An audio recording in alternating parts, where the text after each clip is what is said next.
చంద్రబాబు గారు కూటమి కట్టారు. ఆ కూటమి ఇప్పుడు అధికారంలో ఉంది. మరి ఇప్పుడైనా మన రైతుల్ని ఆదుకోకపోతే మన రైతులు నిజంగానే చితికిపోతారు. దయచేసి చంద్రబాబు గారు దీన్ని ఒక మామూలు వర్షంగానో వర్షాకాలం వర్షంగానో చూడకుండా రాష్ట్ర విపత్తుగా దీన్ని పరిగణలోకి తీసుకొని ప్రతి రైతుకి ఏం కాంపెన్సేషన్ ఇస్తారు, ఎంతమంది రైతులు నష్టపోయారు, ఎన్ని ఎకరాలలో పంట నష్టం జరిగింది, ఎన్ని వేల కోట్ల ఆస్తి నష్టం జరిగింది, ఇవన్నీ వెంటనే లెక్కలు వేసి రైతులను ఆదుకోవాల్సిన అవసరం చంద్రబాబు గారికి ఉంది. చంద్రబాబు గారు పక్క రాష్ట్రంలో తెలంగాణ రాష్ట్రంలో రైతుల కోసం ఆ ప్రభుత్వం రుణమాఫీ కూడా చేయడానికి సిద్ధపడింది. మాకు చెప్పుకోవడానికి గర్వంగా ఉంది. అవతల తెలంగాణలో రేవంత్ రెడ్డి గారు ముఖ్యమంత్రిగా ఉన్నారు. కాంగ్రెస్ పార్టీ అధికారంలోకి వస్తే కాంగ్రెస్ పార్టీ రైతులకి రుణమాఫీ చేస్తుంది అని రాహుల్ గాంధీ గారు మీటింగ్ పెట్టి మరి ఎన్నికల ముందు చెప్పడం జరిగింది. ఆ వాగ్దానాన్ని ఈరోజు రేవంత్ రెడ్డి గారు నిలబెట్టుకోవడం జరిగింది. దాదాపు 40,000 రైతు కుటుంబాలను రుణ విముక్తుల్ని చేయడానికి సాహసం చేసింది రేవంత్ రెడ్డి గారి ప్రభుత్వం. ఒకప్పుడు రాజశేఖర్ రెడ్డి గారు ముఖ్యమంత్రిగా ఉండగా సోనియా గాంధీ గారి నాయకత్వంలో, మన్మోహన్ సింగ్ గారి నాయకత్వంలో దేశం మొత్తం మీద రుణమాఫీ చేసిన ఘనత ఒక్క కాంగ్రెస్ పార్టీది మాత్రమే. మళ్ళీ ఈరోజు రాజశేఖర్ రెడ్డి గారు రుణమాఫీ చేసినట్టుగానే అవతల తెలుగు ప్రజలకు రేవంత్ రెడ్డి గారు మళ్ళీ రుణమాఫీ చేయ తలపెట్టారు. అందుకు మనస్ఫూర్తిగా అభినందిస్తూ ఇక్కడ కూడా ఎందుకు చేయకూడదు అని చంద్రబాబు గారిని ప్రశ్నిస్తున్నాం. డబుల్ ఇంజన్ సర్కార్ అని మీరు అంటున్నారు. మరి కూటమి సర్కారు డబుల్ ఇంజన్ సర్కార్ అయినప్పుడు మన రైతుల్ని మీరు ఆదుకోవడంలో తప్పేముంది? మీ మేనిఫెస్టోలో లేకపోయి ఉండొచ్చు రుణమాఫీ, కానీ మన రైతుల పరిస్థితి ఏమిటో ఒకసారి కళ్ళు తెరిచి చూడాల్సిన అవసరం ఉంది.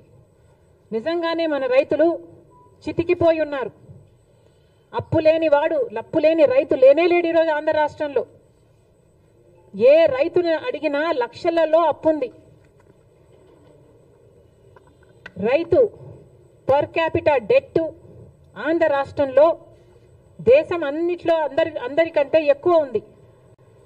దాదాపు ప్రతి రైతుకి 2,50,000 రూపాయలు అప్పుంది.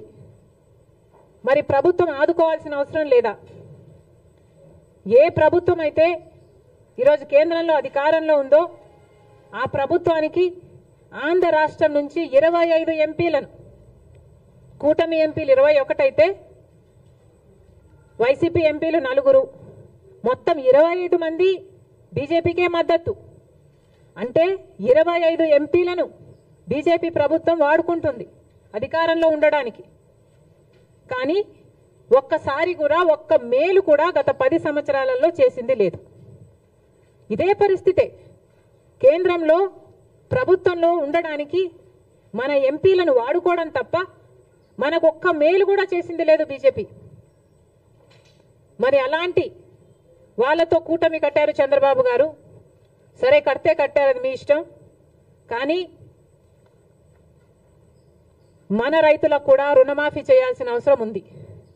మీరు వాళ్ళతో మాట్లాడతారో, బుజ్జకిస్తారో, ఒప్పిస్తారో, కొట్లాడతారో, ఏది చేసైనా సరే మన రైతులకు కూడా రుణమాఫీ చేసేటట్టు చంద్రబాబు గారు ప్రయత్నించాలని కాంగ్రెస్ పార్టీ డిమాండ్ చేస్తుంది.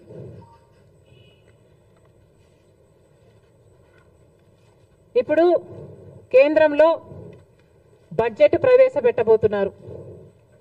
బీజేపీ పార్టీ బడ్జెట్ ప్రవేశపెట్టబోతుంది. మరి కేంద్రంలో గత 10 సంవత్సరాలుగా బీజేపీ పార్టీ అధికారంలోనే ఉంది. షరా మామూలు అన్నట్టుగా వాళ్ళు ప్రతి సంవత్సరము బడ్జెట్ ప్రవేశపెడుతున్నారు. ఆంధ్ర రాష్ట్రానికి మోసం చేస్తున్నారు. ఒక్క మేలు కూడా ప్రకటించడం లేదు. మనమేమో గుండెలు బాదుకుంటున్నాం. షరా మామూలు అన్నట్టుగా ఇది తయారైంది. గత 10 సంవత్సరాలుగా ఇదే పరిస్థితి.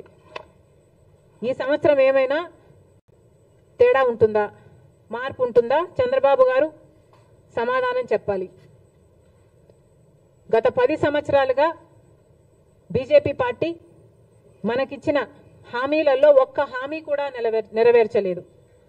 మరి ఈ సంవత్సరమైనా ఇప్పుడైనా కూటమి కట్టినందుకైనా బీజేపీ పార్టీ కేంద్ర బడ్జెట్లో ఆంధ్ర రాష్ట్రానికి ఏం చేయబోతుంది అని కాంగ్రెస్ పార్టీ ప్రశ్నిస్తుంది. పోలవరం ప్రాజెక్టు తీసుకుంటే పోలవరం ప్రాజెక్టుకు సంబంధించి మేము డబ్బులు ఇచ్చేసాము అని కేంద్రం చెప్తుంది. మరి ఇంకా ప్రాజెక్టే పూర్తి కాలేదు. ఈ పరిస్థితుల్లోనే మేము ఇచ్చేసాము, డబ్బులు లేవు, ఇయ్యము అని మీరు చెప్తున్నట్ట. అంటే మా పోలవరం పరిస్థితి ఏమిటి? ప్రజలకు క్లారిటీ ఇవ్వాల్సిన అవసరం ఉంది. రాజధాని కథ ఏమిటి? రాజధాని కట్టుకోవాల్సిన అవసరం ఉంది. 2014లో చంద్రబాబు గారు చెప్పిన మాట 50,000 కోట్ల రూపాయలు కావాలి రాజధానికి అని. అదే ఇప్పుడు లెక్కేసుకుంటే కనీసం 1,00,000 కోట్ల రూపాయలైనా అవుతుంది. మరి ఆ లెక్కన మా రాజధాని ఎప్పుడు అవుతుందో, బీజేపీ పార్టీ మీరు డబ్బులు ఎప్పుడు ఇస్తారో కూటమి కట్టినందుకు చంద్రబాబు గారు బీజేపీ పార్టీ కలిసి సమాధానం ఇవ్వాల్సిన అవసరం ఉంది. వైజాగ్ స్టీల్కు సంబంధించి గత ప్రభుత్వం వైసీపీ ప్రభుత్వం అయితే మాకేమి సంబంధమే లేదు, ప్రైవేటైజ్ అయితే అయిపోనియండి అన్నట్టుగా వ్యవహరించారు.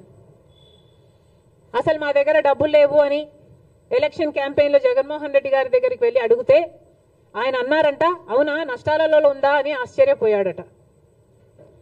అలాంటి ప్రభుత్వం నుంచి ఇప్పుడు కూటమి ప్రభుత్వం వైజాగ్ స్టీల్ గురించి కొంతమంది ప్రైవేటైజ్ అవుతుందని కాదని అధికారంలో ఉన్న వాళ్ళే చెప్పి కన్ఫ్యూజ్ చేయగా నిన్న ఇంకొక మంత్రి ప్రైవేటైజ్ చేయబోము అన్నారు.